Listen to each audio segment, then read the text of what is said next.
If you had to guess what Mary Berry would cook in a show called Classic Mary Berry, BBC One, I think you might get one dish, possibly more, correct.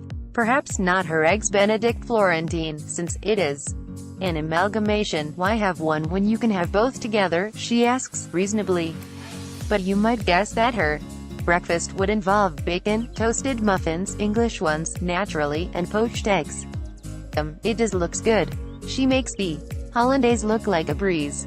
But I have an issue with the whirlpool system of poaching. How can you do that if you are poaching more than one egg, which you almost certainly would be if you were doing eggs? Benedict Florentine, you can't make lots of vortices in one pan, can you? Staggered breakfast. Anyway, where were we? Oh, yes, guess the MB classic. So, lamb shanks, slow cooked, with onions and carrots, in a red wine sauce, sprinkle of rosemary. Served with mash. So very berry. Interesting that she whisks her mash. Actually she whisks everything. Have you noticed? I think I could have guessed the lamb shanks and the Busey chocolate truffle pots. And her mushroom volume vents. Alright, they don't have a well, she calls them galettes. I am still calling them volume vents, okay? In short, there are no huge surprises. No curveballs are thrown. If Heston is way out there, Mary is very much in the middle of everything, mainly of England. Whisks, not risks, if you will.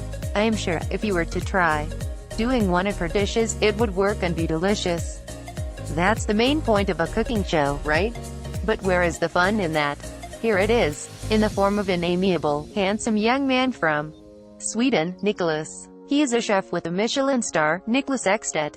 His thing is open fire cooking. Suits Mary, she used to be in the guides, she tells him.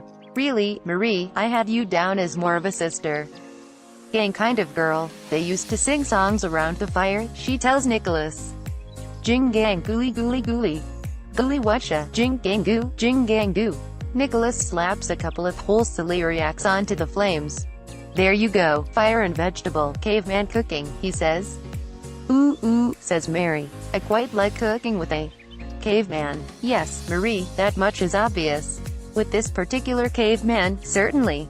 While the celeriac blackens, Nicholas prepares his meatballs. Ground venison and pork. He adds onion and cream-soaked breadcrumbs, plus juniper berries, a bit of salt, a sprinkle of innuendo. Who needs Mel'n'Sue when you are alone in the woods, rolling meatballs with a Swedish caveman? Will there be any kind of sauce? Mary wonders, as she rolls. Yes, I will make a sauce for you, Nicholas reassures her. Don't worry, you'll have sauce, Marie. I like a little bit of sauce, she says, raising her eyebrows. Massive flirt alert. There is nothing unsurprising or familiar about Nicholas's sauce. He takes a burning ember from his fire and drops it into a pan of cream. What are you doing? Cries Mary, horrified and a little bit excited at the same time. This is something absolute new to me. But you're an open-minded woman, says Nicholas.